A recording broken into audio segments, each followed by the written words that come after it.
사랑합니다. 축복합니다. 참 잘 오셨습니다. 교회 소식 몇 가지 확인해 드리도록 하겠습니다.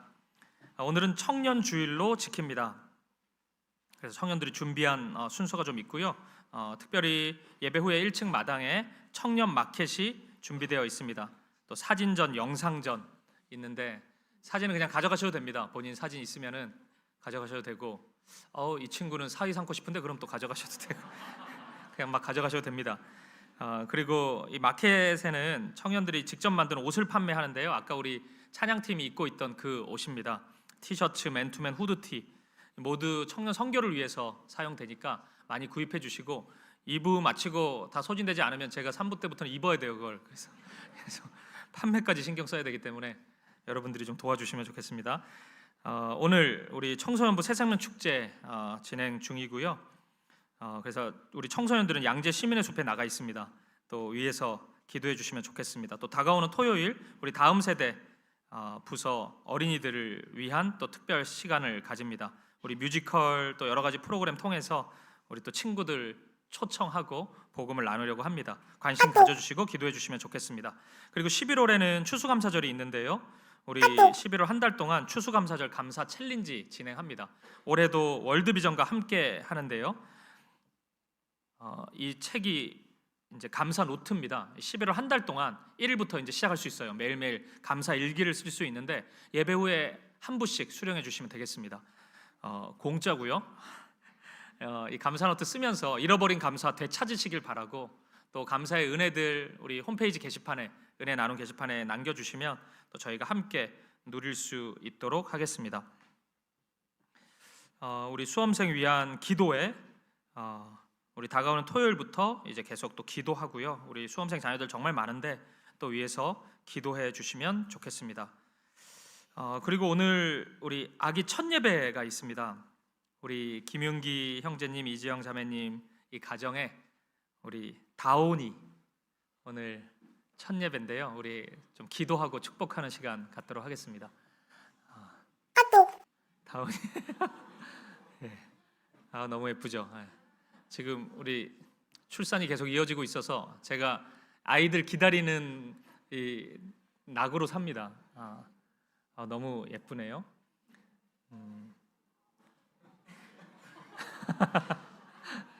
제가 먼저 아이 안고 기도하고 또 이 가정 위해서 우리 함께 축복하고 그렇게 하면 좋겠습니다. 제가 앉는 게 참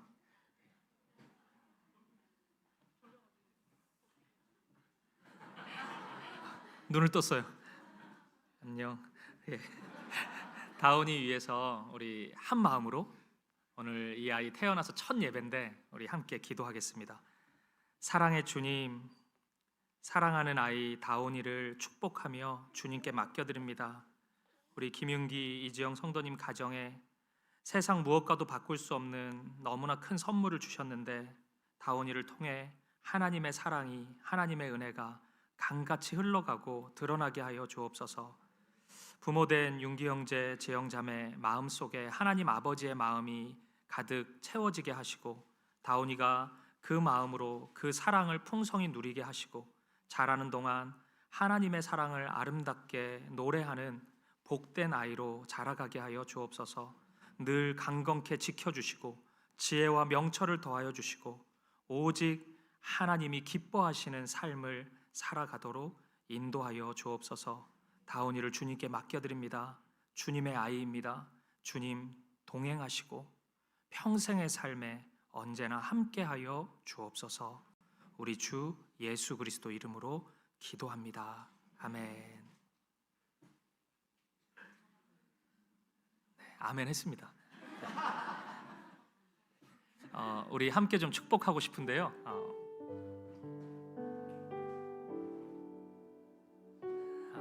우리 함께 좀 손을 내밀어서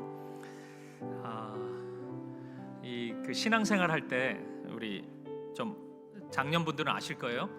신앙의 가장 큰 슬럼프는 취업을 준비할 때나 뭐 결혼을 앞두고 그때가 아닙니다. 애가 태어났을 때 그때가 이제 영적인 암흑기인데 하나님의 은혜가 특별히 필요합니다. 하나님의 마음이 필요하고 하나님의 위로도 필요하고 또 그 사랑, 그 기쁨이 필요합니다. 이 가정 가운데 또 다운이에게 그 사랑이 흘러갈 수 있도록 우리 기도하는 마음으로 우리 물된 동산 이 찬양으로 함께 축복하겠습니다. 손을 내밀어서 함께 축복하겠습니다. 주님 너를 항상, 주님 너를 항상 인도하시리. 메마른 땅에서도 너를 만족시키리. 너는 물된 동산 같겠고 마르지 않는 샘 같으리. 너는 물된 동산 같겠고 마르지 않는 샘 같으리. 우리 박수로 함께 축복하겠습니다. 감사합니다.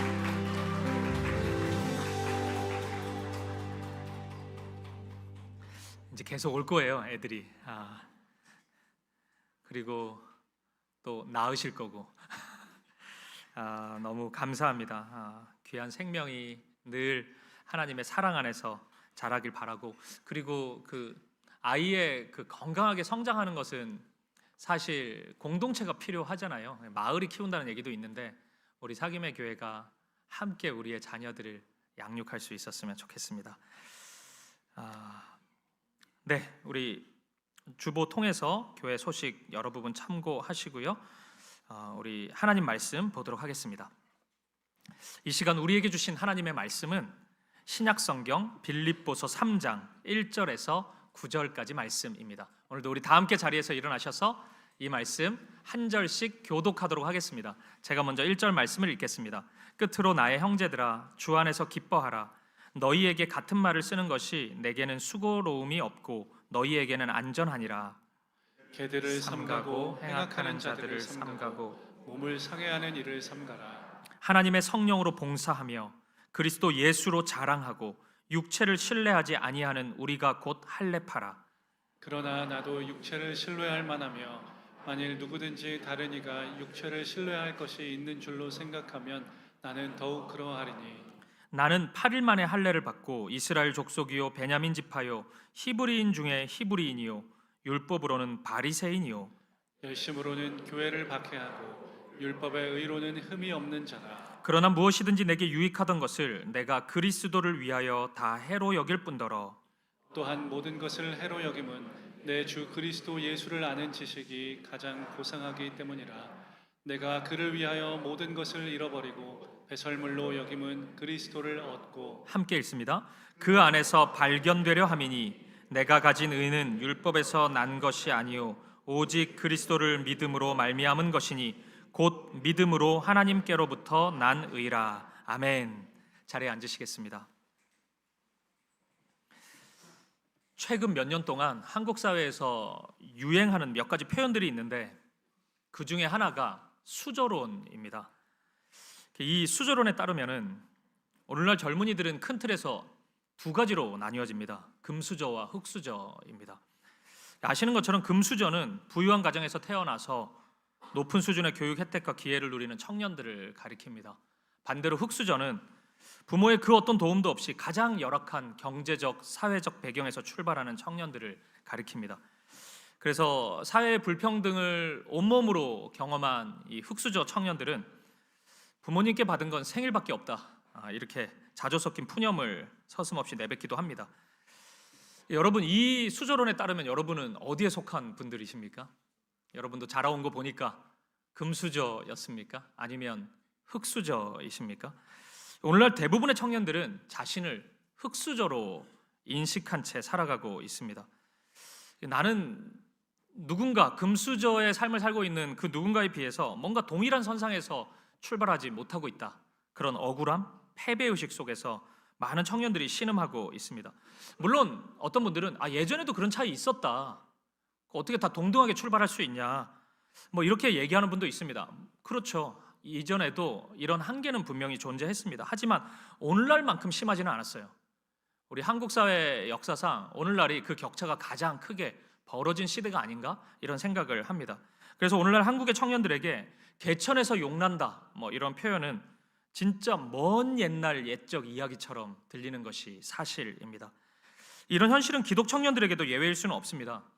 한 주 동안 이러한 세상의 한복판에서 살다 보면 이런 수조론과 같은 이성한 질서가 횡행하는 세상 한복판에서 하루하루 일주일 동안 살다가 교회에 와보면 성경이 말씀하는 그런 아름다운 가치를 마음에 새기고 붙잡는다는 것은 굉장히 어렵다는 것을 알 수 있습니다. 하나님 나라, 복음, 공동체, 성령 충만, 사랑과 헌신, 이런 개념들은 분명히 아름다운 거죠. 하지만 이런 삶을 내가 살 수 있을까? 굉장히 희미하게 느껴지고 뜬구름 잡는 이야기처럼 다가오는 것도 분명한 사실입니다. 사랑하는 여러분, 우리의 청년들이 이런 시대를 이런 마음으로 살아가고 있는데 이런 청년들을 위해서 우리가 할 수 있는 일은 없을까요? 우리 사김의 교회가 이곳에 세워졌는데 이런 청년들을 위해서 우리 사김의 교회는 어떤 역할을 할 수 있을까요? 저는 오늘 본문이 이 질문에 대한 답을 우리에게 어느 정도 해주고 있지 않나? 이런 생각을 합니다. 그래서 오늘은 사김의 교회 세 번째 청년 주일인데 이 청년 주일을 맞이해서 청년들을 사랑하는 마음으로 오늘 본문 속 바울의 이야기에 귀 기울여 볼 수 있으면 좋겠습니다. 오늘 본문으로 우리 바로 들어가 보도록 하겠습니다. 먼저 오늘 본문을 유심히 읽다 보면 바울은 놀랍게도 자신 또한 완벽한 금수저였음을 우리에게 고백하고 있습니다. 와, 바울까지 그럴 줄 몰랐다. 뭔가 친근함이 있었는데 다른 사람이었구나. 이런 생각 들 수도 있는데 무슨 얘기 하는지 한번 들어보겠습니다. 오늘 본문 5절 6절 말씀 우리 다시 한번 읽어보겠습니다. 같이요. 시작. 나는 8일 만에 할례를 받고 이스라엘 족속이요 베냐민 지파요 히브리인 중에 히브리인이요 율법으로는 바리새인이요 열심으로는 교회를 박해하고 율법의 의로는 흠이 없는 자라. 아멘. 성경에 배경이 없는 분들은 이게 무슨 고백인가 그렇게 생각할 수 있는데 바울의 이 고백을 당시 유대교의 배경 속에서 들어보면 엄청난 자랑거리를 지금 바울이 고백하고 있다는 사실을 확인할 수 있습니다. 이 두 구절에서 바울은 두 가지 면에서의 자랑을 소개하고 있습니다. 첫 번째는 태어날 때부터 물려받은 자랑입니다. 바울은 태어난 지 8일 만에 할례를 받았다, 그렇게 스스로를 소개합니다. 이것은 바울이 유대교의 규례와 율법을 따라서 시작부터 유대교의 엘리트 교육을 받았음을 암시해주는, 그렇게 추측해주는 그런 고백이라고 할 수 있습니다. 바울은 보통 사람이 아닌 겁니다. 유대교 사회에서 굉장히 그 출발 지점이 앞에 서 있었던 그런 사람입니다. 또 바울은 스스로를 베냐민 지파 이렇게 소개하잖아요. 베냐민이라는 사람은 12지파 중에 하나인 베냐민 지파의 시조인데 이 12명의 이 지파 시조 중에 유일하게 약속의 땅에서 태어난 사람입니다. 이 바울이 본래 이름이 바울이 아니었거든요. 본래 이름이 뭔지 아십니까? 사울이었죠. 이스라엘 역사 속에서 사울 누구입니까? 이스라엘의 첫 번째 왕입니다. 그 사울이 속한 지파가 어디입니까? 베냐민 지파입니다. 아마도 바울은 자랑스러웠을 거예요. 본인 이름이.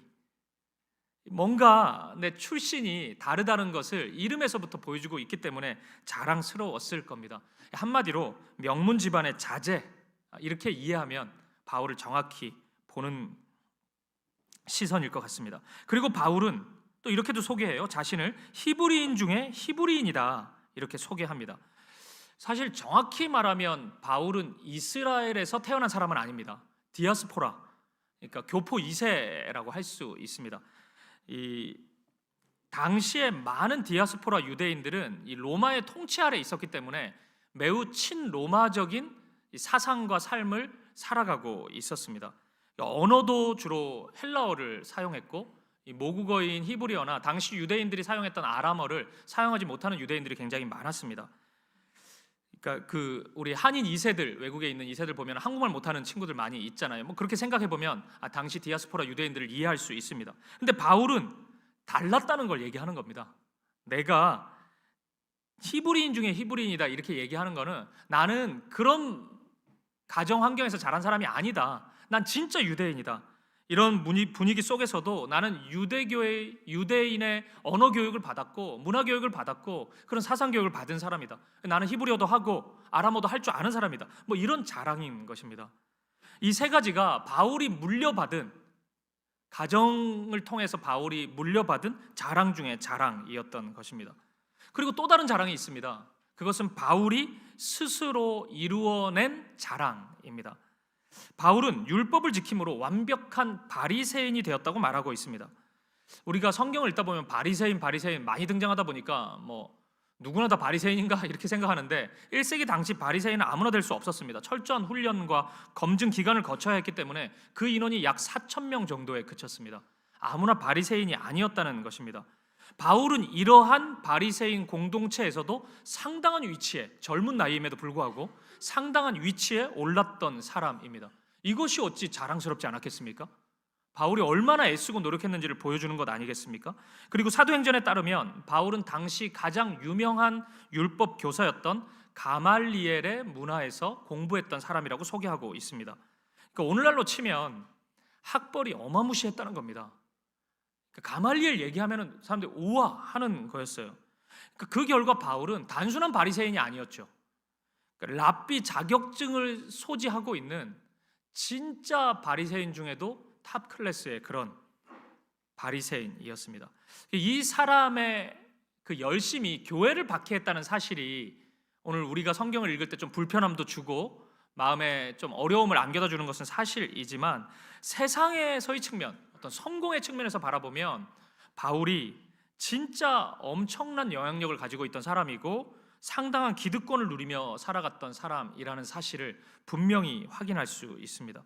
어떻게 보면 금수저가 자기가 부모로부터 받은 것으로만 만족하지 않고 열심히 노력까지 한다면 재수 없잖아요. 그러면 어떤 삶을 살까? 바울이 딱 보여주는 것 같아요. 세상에서 어떤 모습으로 서 있을 수 있는지 바울의 위치가 분명히 보여줍니다. 바울은 오늘 본문 6절에서의 표현처럼 흠잡을 데가 없는 사람이었고 4절에서의 고백, 이거 한번 보세요. 3장 4절. 그러나 나도 육체를 신뢰할 만하며 만일 누구든지 다른 이가 육체를 신뢰할 것이 있는 줄로 생각하면 나는 더욱 그러하리니. 이 고백이 허풍이 아니었던 겁니다. 진짜였던 거예요. 세상적인 자랑 한번 하기 시작하면 그 누구에게도 밀리지 않을 자신이 있었다는 겁니다. 학벌 얘기, 권력 얘기, 명예 얘기, 돈 얘기, 이거 다 가지기가 힘들단 말이에요. 그래서 어느 하나라도 매우 많이 가진 사람 앞에 서면은 우리는 위축되기 마련인데 바울은 누구 앞에서라도 당당하게 얘기할 수 있는, 자랑할 수 있는 사람이었던 것입니다. 여러분 어떠세요? 섭섭하죠? 바울이 좀 우리랑 비슷한 사람인 줄 알았는데 동질감 같은 거 지금까지 많이 느꼈는데 고난도 찾아오고 막 이러니까 내가 바울인 것 같아 이런 고백 많이 했는데 우리랑 차원이 다른 사람이죠. 바울이 그런 사람이었습니다. 그런데 여러분 그 다음부터의 바울의 고백이 진짜 중요합니다. 본문 7절과 8절 말씀 보시겠습니다. 같이 한번 읽어보죠. 시작. 그러나 무엇이든지 내게 유익하던 것을 내가 그리스도를 위하여 다 해로 여길 뿐더러 또한 모든 것을 해로 여김은 내 주 그리스도 예수를 아는 지식이 가장 고상하기 때문이라. 내가 그를 위하여 모든 것을 잃어버리고 배설물로 여김은 그리스도를 얻고. 모든 것을 다 가진 바울이 갑자기 그 자랑스러웠던 모든 것을 해로운 것으로 여긴다, 이렇게 고백하고 있습니다. 그러한 것들을 모두 배설물로 여기기 시작했다고 그렇게 고백해요. 바울은 갑자기 어떻게 해서 이런 고백을 하는 것일까요? 도대체 사람이 어떤 일을 겪으면 이런 이야기가 나오는 겁니까? 이런 정도의 변화는 단순한 사건이 아닌 것 같은데 무슨 일을 겪었던 걸까요? 주님을 만났기 때문입니다. 바울은 예수님을 만났어요. 많은 분들이 알고 계신 것처럼 바울은 스스로에 대한 과도한 확신으로 인생을 무한히 질주하던 사람입니다. 바울은 진짜 성실하고 열심히 살았던 사람이에요. 대충이 없었던 사람입니다. 그렇게 자신의 인생을 전속력으로 달리던 중에 다메섹에서 예수님을 만납니다. 다마스커스, 거기서 예수님을 만나요. 사도행전 9장 3절을 보십시오. 사울이, 바울 전의 이름이죠, 길을 가다가 다메섹에 가까이 이르더니 호련히 하늘로부터 빛이 그를 둘러 비추는지라. 땅에 엎드러져 들음에 소리가 있어 이르시되 사울아 사울아 네가 어찌하여 나를 박해하느냐 하시거늘. 아멘. 다메섹에서 주님을 만나요. 그리고 주님이 비추시는 그 거룩한 빛에 타격당합니다. 그리고 바울은 그 자리에서 꼬꾸라집니다. 그 말은 곧 자신이 가던 길, 자랑스러워하던 그 길, 최선을 다해서 질주하던 그 길을 어쩔 수 없이 멈추게 되었다는 의미입니다. 그리고 그 순간 매우 충격적인 몸의 변화를 경험합니다. 사도행전 9장 8절입니다. 사울이 땅에서 일어나 눈은 떴으나 아무것도 보지 못하고 사람의 손에 끌려 다메섹으로 들어가서 앞을 보지 못하게 된 것입니다. 주님이 왜 바울에게 이런 시간을 허락하셨을까요? 제가 사도행전 강해를 할 때 이 부분에 대한 저의 해석을 한번 설명해 드린 적이 있습니다. 바울은 그동안 보지 말아야 할 것을 보면서 살았기 때문입니다.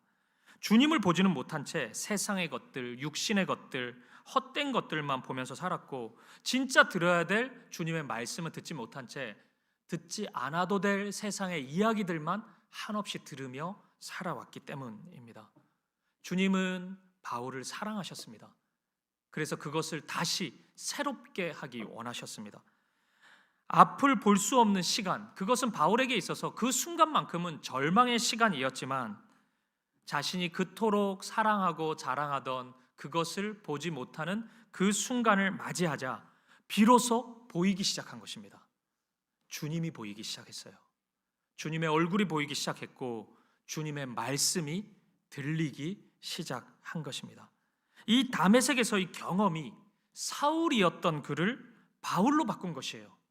바울은 다메섹에서 이 경험을 했기 때문에 바울은 생각한 것입니다. 주님의 통제와 다스림이 없는 이 세상의 것들은 그것이 비록 아무리 그럴듯해 보인다 할지라도 그리고 아무리 많이 나에게 주어졌다 할지라도 주님의 통제와 다스림이 없을 때는 얼마든지 그것들이 주님을 대적하는 도구가 될 수 있음을 바울은 경험했고 확신했던 것입니다. 그래서 바울은 이 세상의 것들을 해로운 것으로 여기기 시작했다. 그렇게 고백하는 것이에요. 보십시오.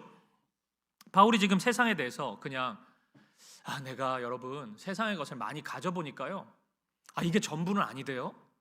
돈 엄청 많이 가져보고 권력 엄청 많이 가져봤는데 그걸로 영원한 생명은 안 주대요. 그러니까 우리 이거 영원한 것으로 생각하지 맙시다. 이 정도로 얘기해도 우리 알아듣잖아요. 그렇잖아요.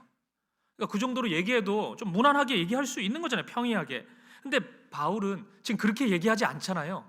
해로운 것이라고 얘기하고 있잖아요. 배설물이라고, 이 똥이잖아, 똥. 그렇게 지금 험한 말을 쓰고 있잖아요. 주님이 없을 때 그것이 그냥 가치 중립적인 것으로 이 세상의 것이 존재하는 게 아니고 주님의 다스림과 통제가 없을 때 주님을 공격하는 무기가 될 수 있음을, 주님을 보지 못하는 통로가 될 수 있음을 바울은 알았기 때문이에요. 그렇기 때문에 해로운 것이라고 지금 고백하고 있는 것입니다. 우리 다시 본문 8절의 바울의 고백을 보시죠. 같이 한번 읽어보겠습니다. 시작. 또한 모든 것을 해로 여김은 내 주 그리스도 예수를 아는 지식이 가장 고상하기 때문이라. 내가 그를 위하여 모든 것을 잃어버리고 배설물로 여김은 그리스도를 얻고. 아멘. 이 구절에서 바울은 정확히 자신이 잃어버린 것과 자신이 얻게 된 것을 소개하고 있습니다. 무엇을 잃어버렸죠? 자신이 쫓았던, 자랑했던 세상의 모든 것을 잃어버렸습니다. 모든 것을. 부모로부터 물려받은 배경, 부와 명예, 자신이 열심히 노력해서 얻어낸 바리새인으로서의 위치, 학벌, 권력, 이 모든 것을 잃어버렸습니다. 그래서인지 바울은 이 표현에서 경제적인 용어를 사용하고 있습니다. 이 3장 7절에 나오는 유익한 것, 이 헬라어 단어가 케르데인데 이건 자산이라는 의미거든요. 그리고 방금 읽었던 8절에서 해로운 것, 이 단어는 헬라어의 제미안이라는 단어인데 이건 손실이라는 단어입니다. 그러니까 이게 가만히 이 단어만 보면은 무슨 증권회사에서 얘기하는 것 같아요. 자산이 뭐 손실되고 뭐 이런 얘기를 하고 있는 거예요. 세상의 자산을 다 잃고 파산하게 됐다. 지금 그렇게 얘기하고 있는 것입니다. 하지만 곧바로 더 크고 더 놀라운 것을 얻게 됐다고, 수익이 났다고 지금 그렇게 얘기하고 있는 겁니다. 무엇을 얻은 것입니까? 그리스도를 얻고 그리스도를 얻었다고 고백하고 있습니다. 바울은 진짜를 발견한 것이에요. 그 진짜 앞에서 마땅히 행해야 될 그런 결단, 마땅히 행해야 될 행동을 하고 있다는 것입니다. 이거는 누구라도 그렇게 할 거다. 그 앞에 있으면 누구라도 이런 행동을 할 수밖에 없다. 내가 이상한 게 아니다. 바울은 지금 그렇게 설명하고 있는 것이에요. 예수님께서도 하나님 나라를 설명할 때 비유를 들어서 많이 말씀하셨는데 이런 경제적인 관점에서 측면에서 설명하신 적이 있습니다. 마태복음 13장 44절 말씀입니다. 같이 읽어보겠습니다. 시작. 천국은 마치 밭에 감추인 보화와 같으니 사람이 이를 발견한 후 숨겨두고 기뻐하며 돌아가서 자기의 소유를 다 팔아 그 밭을 사느니라. 아멘. 보화가 있으면 이거 살 수 있는데 안 살 사람이 있겠습니까? 가장 좋고 가치 있는 것이 눈앞에 있는데 더 좋은 것이 눈앞에 있다는 이게 확신을 넘어서 확인을 했다면 누구라도 그 좋은 것을 얻기 위해 자신의 것을 투자할 것입니다. 이게 지금 나에게 가장 필요하다는 것을 아는데 행동하지 않을 사람은 없을 것이에요. 저는 이 말씀들을 통해서 이런 생각을 해봐요. 많은 분들이 하나님께 자신의 삶을 맡기는 것을 내가 가지고 있는 무엇을 잃어버리는 것과 연결해서 생각합니다.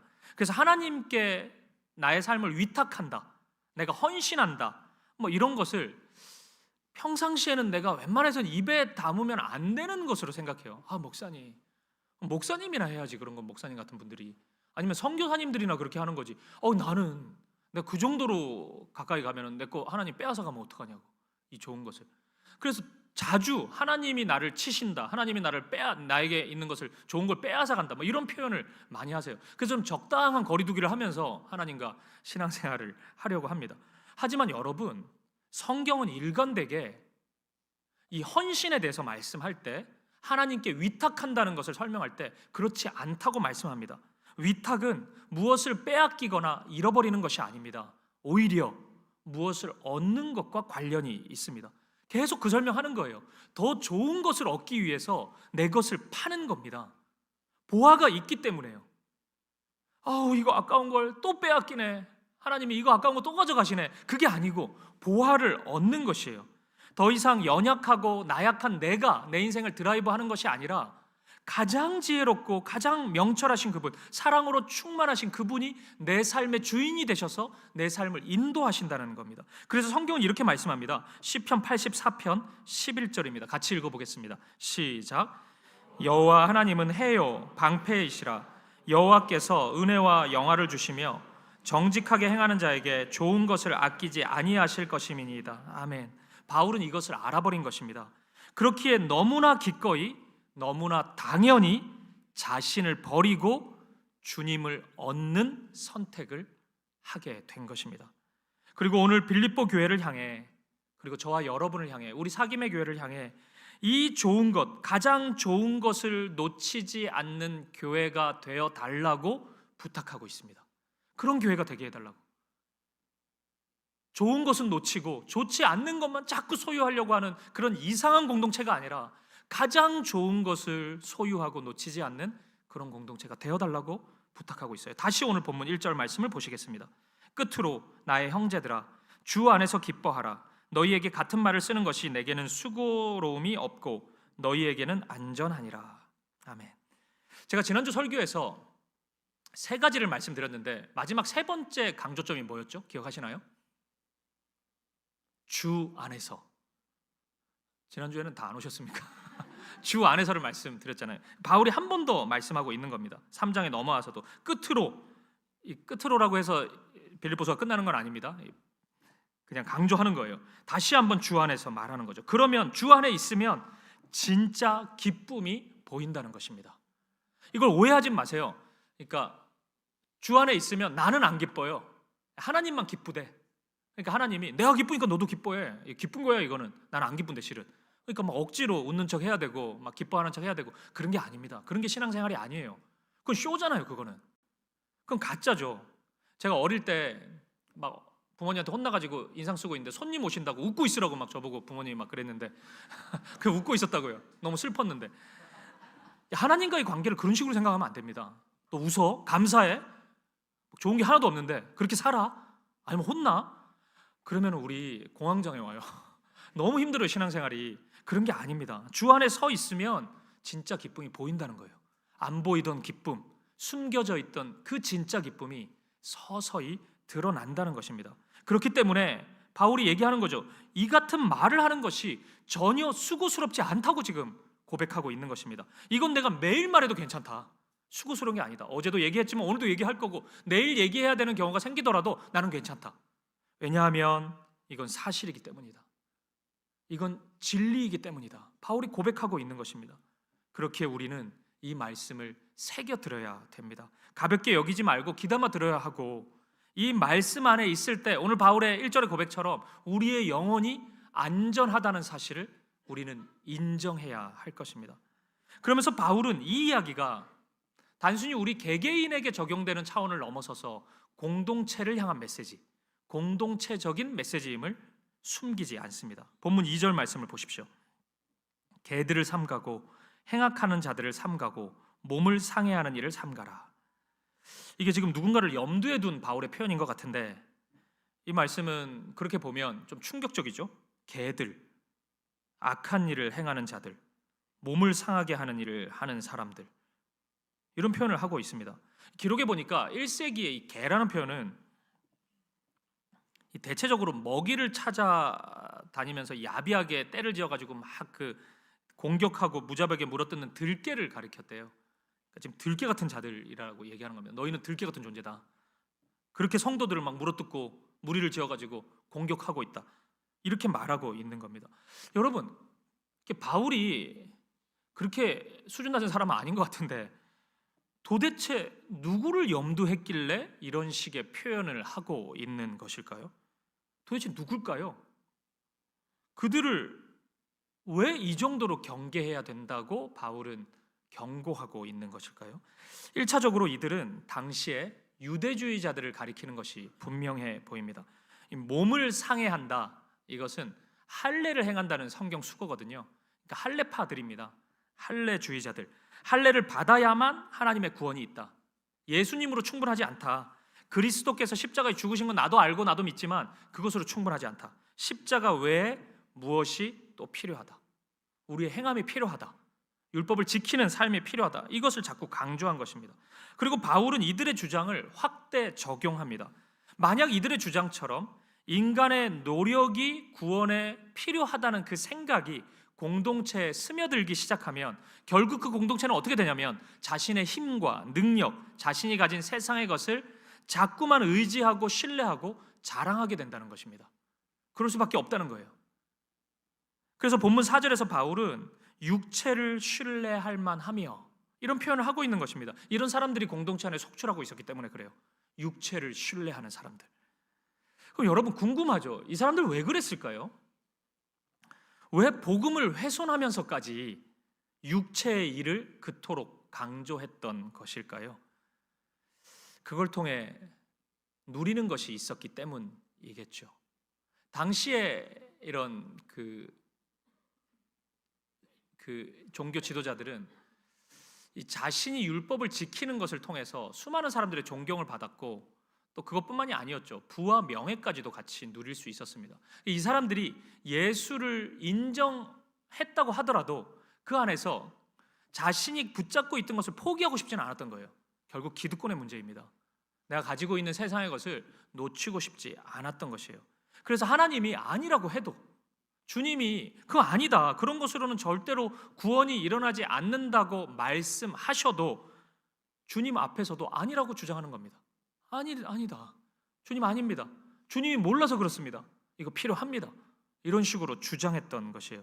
이런 식으로 교회를 복음으로부터 멀어지게 했던 것입니다. 이런 식으로 세상의 것을 자랑하는 이상한 집단으로 만들고 있었던 거예요. 바울은 매우 단호하게 말하는 것입니다. 이런 자들을 용납해서는 안 된다. 너희가 결코 이런 자들이 되어서는 안 된다. 그러면 그리스도의 영광이 나타날 수 없다. 교회를 이런 사람들에게 내어주어서는 안 된다. 바울은 매우 단호하게 외치고 있는 것입니다. 저는 오늘 청년주의를 맞이해서 바울의 이러한 외침을 우리의 마음과 우리 사김의 교회의 모든 사역에 아로새기기를 원합니다. 사랑하는 여러분, 우리 사김의 교회는 어떻습니까? 우리는 세상의 방식이 아닌 주 안에서의 자부심, 주 안에서의 자랑을 청년들에게 안겨다 주고 있는 공동체입니까? 혹시 오늘 우리는 바울이 버렸다고 고백하는 그것, 해로운 것이라고 얘기하고 배설물이라고 얘기하는 그것을 너무나 소중히 여기는 사람들은 아닙니까? 주님 주님 찾으면서 그것을 강구하고 있는 우리들의 모습은 아닙니까? 그래서 우리 교회의 현실이 금수저 사울이 오면 엄청나게 환영을 받는데 모든 것을 버린 흙수저 바울이 오면은 외면받고 무시당하고 있는 모습은 아닙니까? 저는 우리 교회가 바울이 경험했던 다메섹과 같은 공동체가 되기를 원합니다. 바울이 경험한 이 극적이고 놀라운 변화가 멀리 있는 성경에만 있는 이야기가 되지 않기를 바랍니다. 우리 교회에서 날마다 경험되고 목도할 수 있는 사실이 되기를 바랍니다. 바울이 7절과 8절에서 반복해서 쓰고 있는 표현이 여기다라는 표현이거든요. 그리스도 안에서 해로 여길 것을 해로 여기라. 고상하고 아름답게 여길 것을 아름답게 여기라. 옳지 않은 것을 옳지 않게 여기는 교회, 옳은 것을 옳다고 여기는 교회. 저는 우리 교회가 그렇게 여기는 교회가 되기를 바랍니다. 그리고 저는 바로 이것이야말로 우리가 청년들에게 줄 수 있는 진짜 유산이라고 생각합니다. 우리의 자녀들에게 주어야 하는 진짜 아름다운 유산이라고 생각합니다. 우리가 남겨주어야 되는 것은 큰 건물이 아닐 것입니다. 눈에 보이는 자산이 아닐 거예요.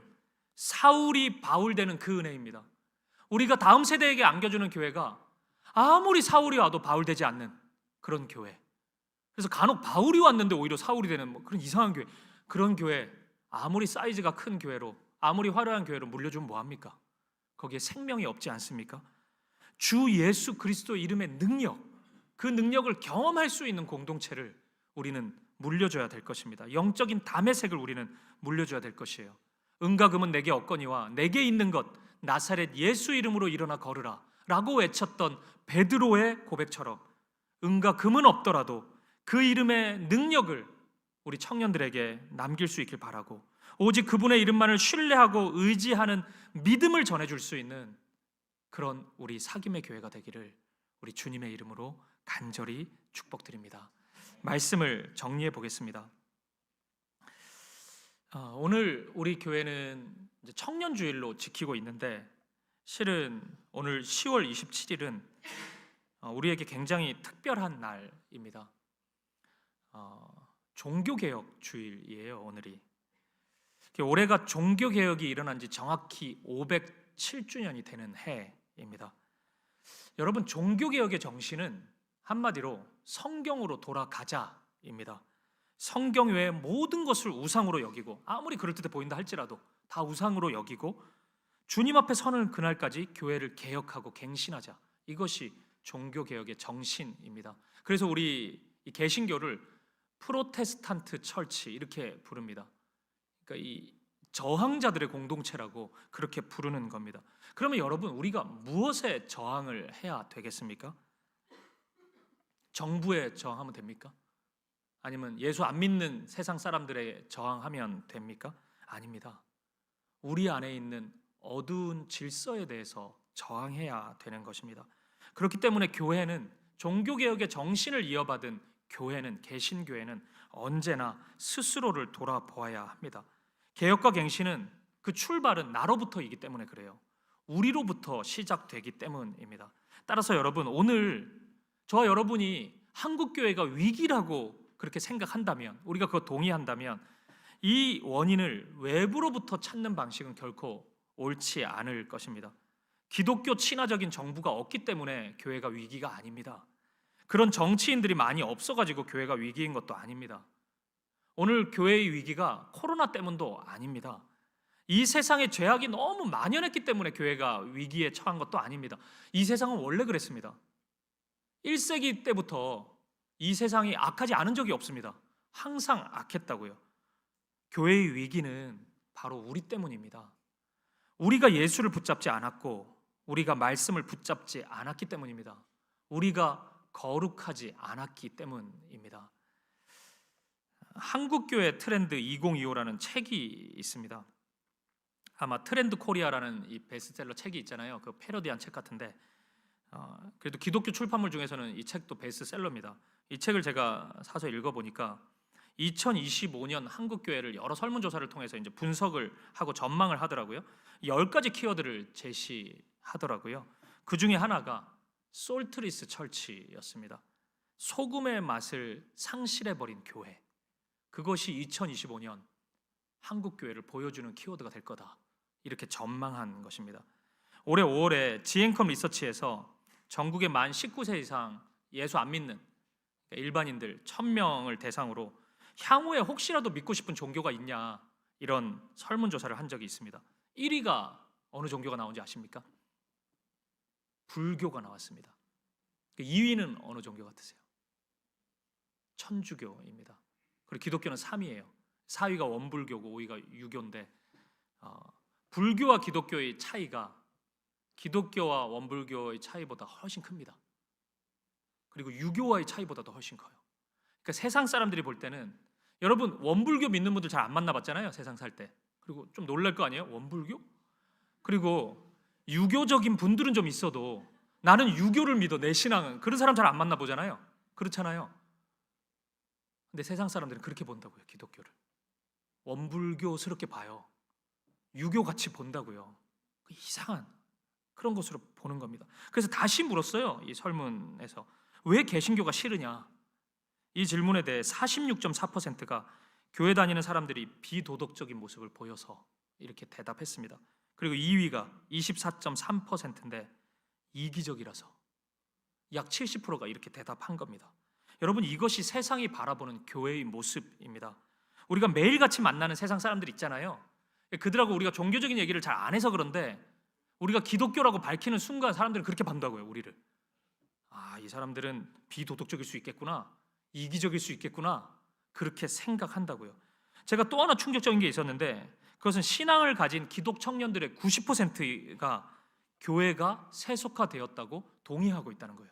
교회 다니고 있는데 기독교 신앙을 가지고 있는데 청년들이 10명 중에 9명은 내가 다니는 교회가 우리 한국 교회가 세속화됐다. 세상하고 똑같다. 이렇게 바라보고 있다는 거예요. 그래서 신앙을 가진 MZ세대 1000명에게 왜 한국 교회가 세속화되었냐고 그렇게 생각하냐 이렇게 물으니까 45.6%가 성경의 가르침보다 물질주의, 세상적 성공 등 세상 가치관을 교회가 더 중요하게 여기고 있기 때문이다. 그렇게 답을 했습니다. 교회 가보니까 세상에서 늘 듣는 그 얘기 한다는 거예요. 물질주의, 세상에서 성공. 그 방식만 다르지 그 얘기하고 있다는 거예요. 그리고 2위가 20.5%인데 교회에 와서 기성세대들, 부모 세대들의 신앙을 유심히 보면 마치 하나님이 개인의 평안과 성공을 위한 수단인 것처럼 보인다는 거예요. 그래서 교회랑 세상이 똑같아 이렇게 보고 있다는 겁니다. 사랑하는 여러분, 청년들이 교회를 떠나고 있습니다. 우리의 자녀들이 기독교 신앙이 웃기대요. 교회 못 오겠대요. 교회와 세상이 뭐가 다르냐고 비웃고 있습니다. 교회 억지로 와보니까 여기는 금수저 사울만 있고 저기는 주여 주여 하면서 금수저 사울 되게 해달라고 기도하는 사람들만 있고 그 안에서 주님을 만난 바울 한 명씩 있긴 한데 소외당하고 외면당하고 있는 것처럼 보인대요. 교회가 우리 청년들의 눈에는 그렇게 비춰지고 있는 것입니다. 사랑하는 여러분, 오늘 이 청년들의 외침을 주님의 음성으로 우리가 해석해 볼 수 없을까요? 주님의 마음을 이들의 외침 속에서 발견할 수 있기를 바랍니다. 사랑하는 여러분, 사울이 바울로 변화되는 그런 교회를 함께 꿈꾸십시다.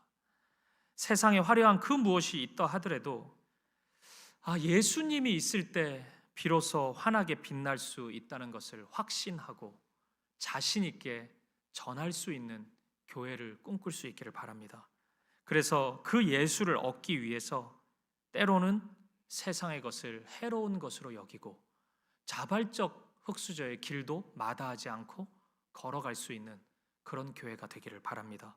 은과 금으로 가득한 교회가 아니라 예수의 이름으로 충만한 그런 교회, 이 어두운 시대, 그런 교회를 우리 청년들에게 물려줄 수 있는, 우리의 자녀들에게 유산으로 물려줄 수 있는 그런 저와 여러분, 우리 사김의 교회가 되기를 우리 주님의 이름으로 간절히 축복드립니다. 기도하시겠습니다. 존귀하신 아버지 하나님, 오늘 세상 사람들의 외침, 그리고 청년들의 외침이 교회가 뭐 이렇냐고, 세상과 다를 것이 무엇이 있냐고 외치고 비웃고 있는 이 현실이 바로 우리 때문입니다. 우리가 주님을 온전히 따르지 못했고 온전히 복음을 붙잡지 못했기 때문입니다. 우리 안에 예수만으로 충분하지 않다고 여긴 이상한 신앙 때문입니다. 우리를 긍휼히 여겨 주시옵소서. 그리고 오늘 우리를 새롭게 하여 주옵소서. 사울이 바울로 변화되는 복음의 능력이 있는 교회, 이 세상 그 무엇, 화려해 보이는 그 무엇이라도 예수님이 있을 때 비로소 환하게 빛날 수 있다는 것을 확신하는 교회, 예수를 얻을 수 있다면 세상의 것도 해로 여기고 좁은 길, 의의 길을, 좁고 협잡한 그 길을, 십자가의 길을 기꺼이 걸어가는 그런 교회를 우리가 함께 세워가게 하여 주옵소서. 우리 청년들에게 그 아름다운 믿음의 유산을 넘겨줄 수 있는 우리들이 되게 하여 주옵소서. 우리 주 예수 그리스도 이름으로 기도합니다. 아멘. 우리 이 시간에는 오늘 청년주일이라서 두 가지 순서가 있는데요. 우리 하나는 간증, 청년의 간증을 짧게 나누고 우리 청년 찬양대의 우리 특송을 함께 나누도록 하겠습니다. 우리 정주원 형제가 짧게 간증해 줄 텐데, 우리 주원 형제는 우리 사김의 교회 1호 등록 청년입니다. 제일 처음 첫날 1등으로 등록한 형제인데 약 3년 동안 우리 사김의 공동체 안에서 아름답게 신앙생활을 한 친구입니다. 우리 정주원 형제 나와서 마음의 고백을 짧게 나누겠습니다. 우리 박수로 한번 격려했으면 좋겠습니다.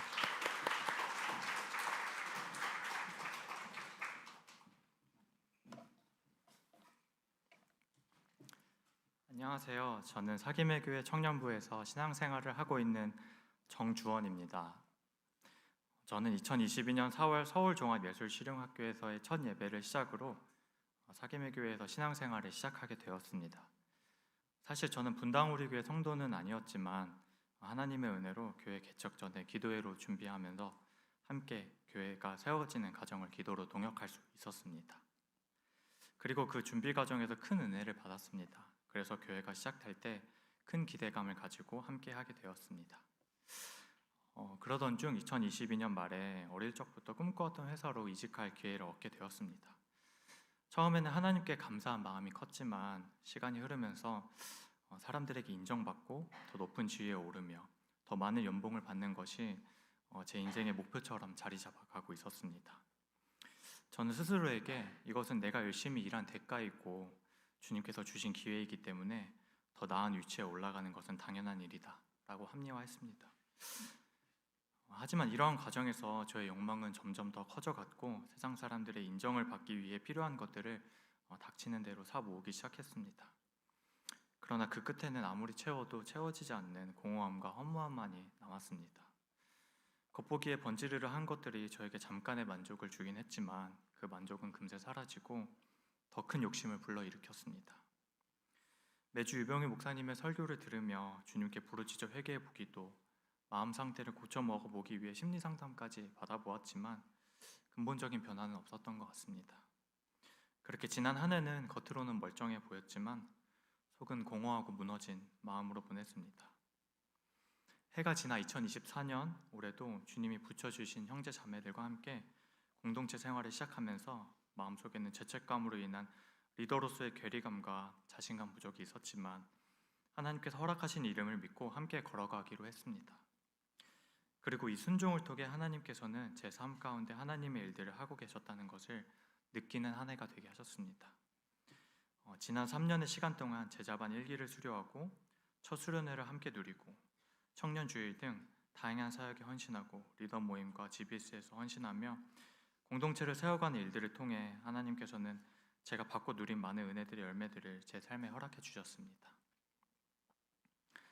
한 가지 올해 저희 소그룹에 특별했던 점은 삶에서 큰 아픔과 상처를 겪고 간절한 마음으로 신앙생활을 다시 시작하려는 분들, 혹은 최근에 삶에서의 큰 시련을 겪으신 분들이 꽤 계셨다는 점입니다. 그들의 상황을 나눌 때 마치 저도 그 아픔을 함께 겪는 것과 같은 고통이 있었고, 자연스럽게 주님께 이들을 위해 제가 무엇을 할 수 있을지 묻게 되었습니다. 그때 하나님께서 제게 말씀하신 것은 그들과 함께 아파하고 그들이 경험하는 고통과 상처를 진심으로 공감하며 그 자리에 있으라는 것이었습니다. 때로는 이들을 위해 무언가를 해보려는 마음이 들기도 했지만, 그럴 때마다 주님께서 제게 주신 마음은 너가 할 일이 아니다, 하나님께서 하실 일이다 라는 것이었습니다. 그렇게 저는 저의 경험이나 판단을 내려놓고 그저 주님의 뜻대로 흘러가는 것에 순종하는 법을 배워갔습니다. 그들이 자신만의 속도로, 자신만의 방식으로 하나님을 찾아가고 그 과정에서 치유와 회복을 경험하는 것을 보며 저 자신도 주님 앞에 다시 한번 겸손해질 수 있었습니다. 그 과정에서 저 자신도 조금씩 변화하고 있음을 느꼈습니다. 그동안 제가 그렇게 갈망했던 사람들의 인정이나 물질적인 성취는 이제 더 이상 저를 지배하지 않게 되었습니다. 오히려 하나님 안에서 참된 평안을 찾게 되었고 주님 안에서 온전히 만족하는 법을 배우기 시작했습니다. 시간이 흘러 저희 소그룹에는 많은 변화가 있었습니다. 결혼을 통해 새로운 인생의 출발을 한 경이, 꿈을 이루기 위해 호주에서 새로운 삶을 시작한 소희, 리더로 부름을 받으며 헌신하게 된 현주와 예린이, 이들과 함께했던 아름다웠던 추억을 돌아보면서 한편으론 제가 오랜 시간 해결하지 못했던 죄의 문제들이 어떻게 해결될 수 있었는지 근본적인 이유를 고민하게 되었습니다. 그때 주님께 기도하며 제 마음을 살펴보았을 때 주님께서 주신 깨달음은 이것이었습니다. 저는 사실 누군가의 마음에 진심으로 공감하며 눈물을 흘려본 적이 없는 사람입니다. 그런 제가 소그룹원들의 고통과 마음 아픔에 공감하게 되고 애통한 마음을 느꼈던 순간들이 예수님께서 내 마음 깊숙한 곳에 찾아오신 시간들이었구나 라는 것을 깨닫게 해주셨습니다. 그때 예수님은 저의 마음속 깊이 자리 잡고 있던 문제들을 함께 짊어져 주셨고, 그 과정에서 저와 저의 죄와 부족함들이 하나씩 치유되고 해결되기 시작했던 것입니다. 결국 예수님을 만남으로써 오랜 시간 저를 괴롭혀왔던 공허함과 허무함의 문제들이 해결될 수 있었던 것입니다. 이 깨달음을 통해 그동안 제 삶 가운데 공동체를 통해 행하신 하나님의 일들에 감사했고, 앞으로도 이 공동체를 하나님께서 자신의 손으로 아름답게 빚어가실 것이라는 확신이 들기 시작했습니다. 수고하고 무거운 짐진 자들아 다 내게로 오라, 내가 너희를 쉬게 하리라. 나는 마음이 온유하고 겸손하니 나의 멍에를 메고 내게 배우라. 그리하면 너희 마음이 쉼을 얻으리니. 오늘 이 자리에 계신 여러분 중에서도 혹시 무거운 짐을 홀로 지고 있지는 않으신가요? 저는 지난 3년의 청년부 생활을 통해 확신할 수 있습니다. 예수님은 언제나 우리의 가장 낮은 곳에 계십니다. 우리가 아파하고 무너질 때 그분은 우리 곁에 서서 우리의 손을 붙잡고 계십니다. 그러니 주저하지 마시고 그분 앞에 나오시기를 바랍니다. 그럴 때 그분의 온유하고 겸손한 마음이 여러분을 감싸 주실 것입니다. 마지막으로 사김의 교회 청년부와 청년들을 위해 함께 기도해 주시기를 간절히 부탁드립니다. 청년부가 하나님 나라를 세워가는 비전을 이루어가는 공동체로 더욱 견고히 서갈 수 있도록, 또 각 청년들이 하나님과의 깊은 사귐을 통해 삶 속에서 예수님의 제자로 성장할 수 있도록 기도해 주십시오. 특히 청년들이 삶의 다양한 도전과 어려움 속에서 흔들리지 않고 하나님을 바라보며 그분의 인도하심을 신뢰할 수 있도록 기도해 주시기를 바랍니다. 이 시대의 청년들이 세상적인 가치와 유혹에서 벗어나 하나님의 일하심을 깊이 경험할 수 있도록, 오직 하나님의 진리 안에서 그분의 뜻을 따라 살아갈 수 있도록 함께 기도해 주십시오. 저와 우리 청년들 모두 정말 그렇게 살아내고 싶습니다.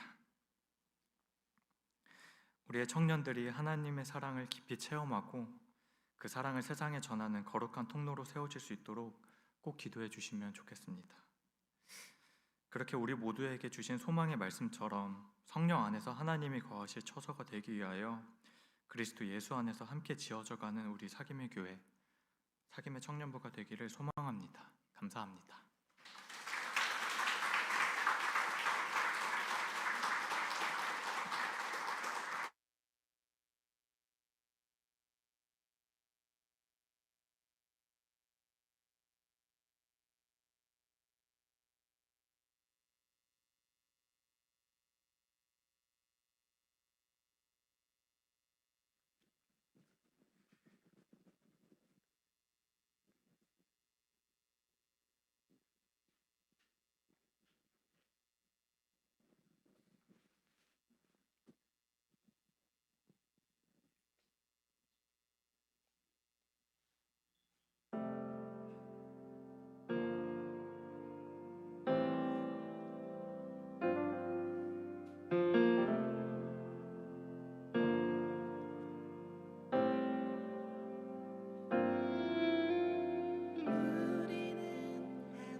거하신 성전이 되네.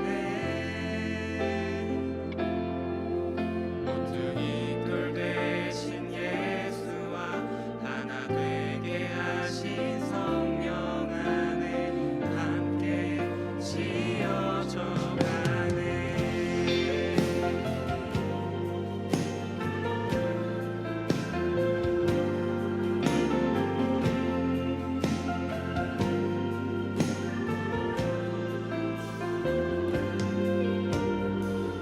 우리는 하나님의 자녀,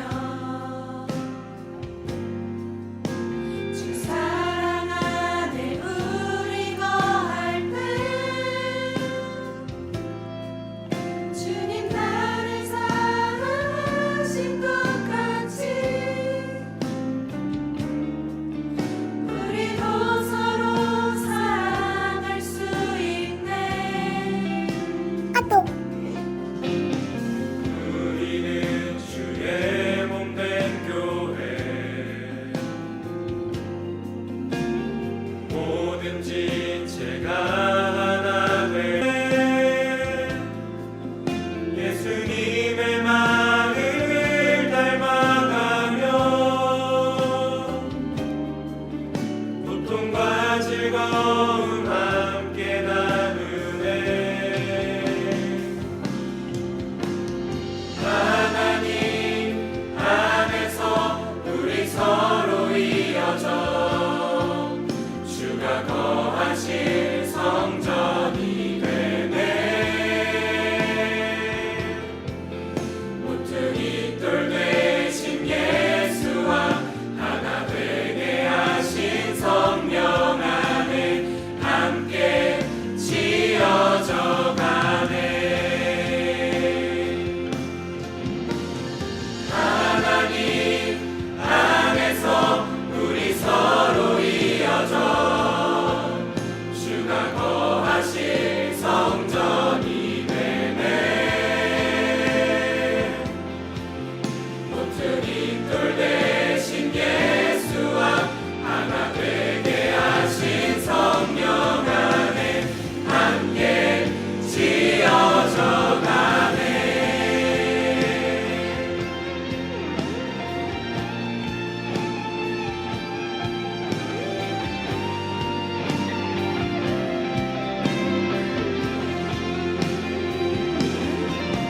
모퉁이 돌 대신 예수와 하나 되게 하신 성령 안에 함께 지어져 가네.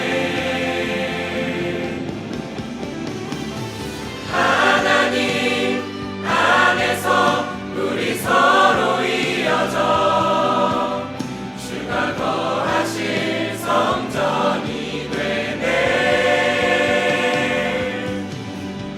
모퉁이 돌 대신 예수와 하나 되게 하신 성령 안에 함께 지어져 가네. 하나님 안에서 우리 서로 이어져 주가 거하실 성전이 되네. 모퉁이 돌 대신 예수와 하나 되게 하신 성령 안에 함께 지어져 가네.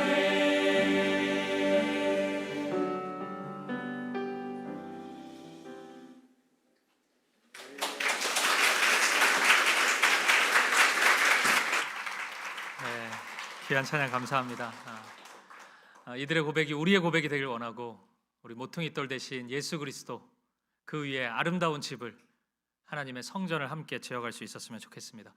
우리 마지막 하나만 같이 하고 우리 마무리할 건데요. 우리 일부도 했던 거라서 우리 청년들과 함께 백문일답 한번 하겠습니다.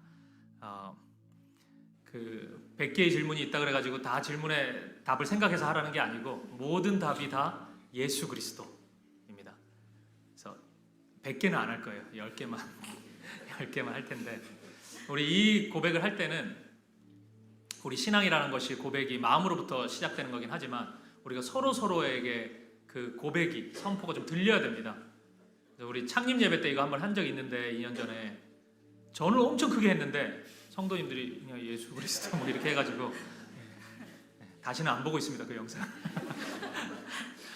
진실된 고백이긴 한데 우리가 좀 같이 외칠 수 있었으면 좋겠습니다. 다 함께 자리에서 한번 일어나시죠. 우리 청년들은 엄청 크게 할 거예요. 오른손을 드시고 연습 한번 해보겠습니다. 우리 주인 되신 분의 이름은 무엇입니까? 예수 그리스도. 좋습니다. 조금만 더 크게 해도 됩니다. 10개의 질문을 제가 함께 드리겠습니다. 우리의 유일한 자랑은 누구입니까? 예수 그리스도. 우리에게 소망과 꿈을 주시는 분은 누구입니까? 예수 그리스도. 우리가 사랑해야 할 그분의 이름은 무엇입니까? 예수 그리스도. 우리의 다음 세대 청년들을 지키시는 분은 누구입니까? 예수 그리스도. 우리의 문제를 해결하실 분은 누구입니까? 예수 그리스도. 우리의 기쁨과 감사의 대상은 누구입니까? 예수 그리스도. 우리가 믿고 의지해야 할 분은 누구입니까? 예수 그리스도. 우리 가정의 주인은 누구입니까? 예수 그리스도. 우리 사귐의 교회의 주인은 누구입니까? 예수 그리스도. 우리의 자녀들에게 물려주어야 할 가장 아름다운 유산은 무엇입니까? 예수 그리스도. 아멘. 우리 함께 하나님께 영광의 박수 올려드리겠습니다.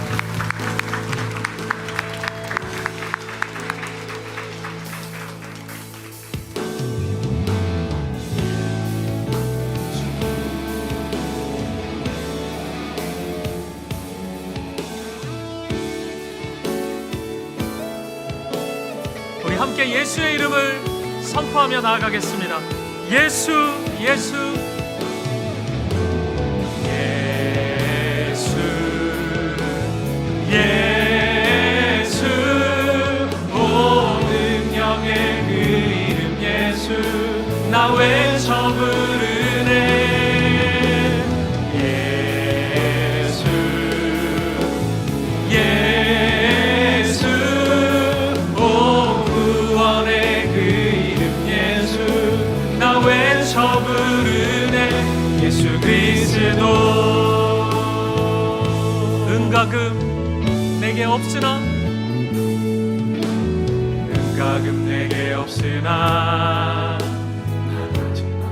우리 청년들을 향해서 고백합시다. 능력의 이름 예수라.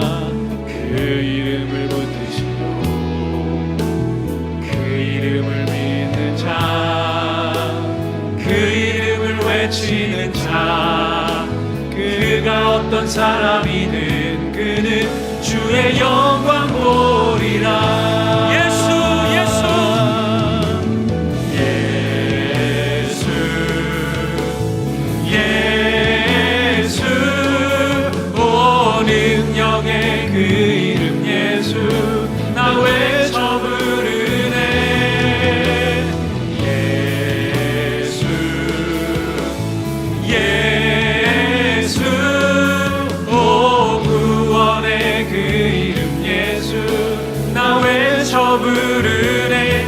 예수 그리스도. 우리에게 주신 영광의 이름, 우리에게 주신 영광의 이름, 나 어찌 잠잠하니. 세상에 크게 외쳐 부르리.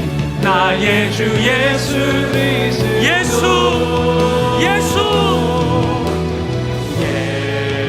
예수, 예수.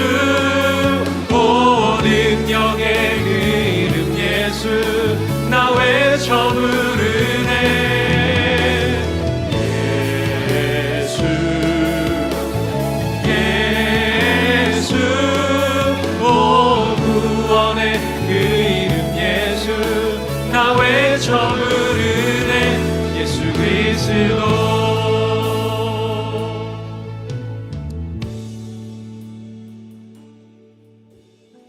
이제는 주 예수 그리스도의 은혜와 하나님 아버지의 사랑과 성령의 아름다운 사귐이 사랑하는 청년들에게 가장 좋은 것, 예수 그리스도의 이름, 그 능력, 그분만 신뢰하고 의지하는 믿음, 가장 복되고 아름다운 유산을 물려주기로 결단하는 사랑하는 사김의 교회 성도님들 머리머리 위에 오직 주님의 이름 붙잡고 인생의 걸음을 달려가기로 결단하는 사랑하는 사김의 교회 청년들 인생의 걸음걸음마다 이제로부터 영원까지 함께 있을지어다. 아멘. 아멘.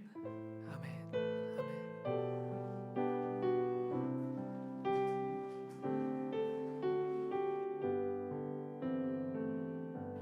함께 은혜의 찬송을 부르며 우리의 삶의 자리를 향해 나아가겠습니다.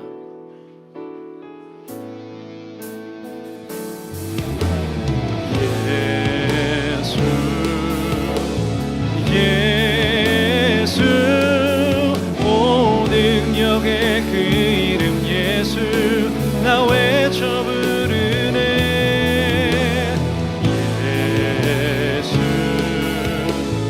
예수 오 구원의 그 이름 예수 나 외쳐 부르네 예수 그리스도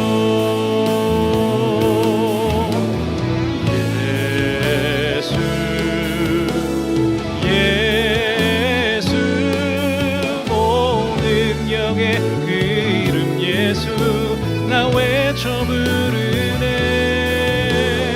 예수 예수 오 능력의 그 이름 예수 나 외쳐 부르네 예수 그리스도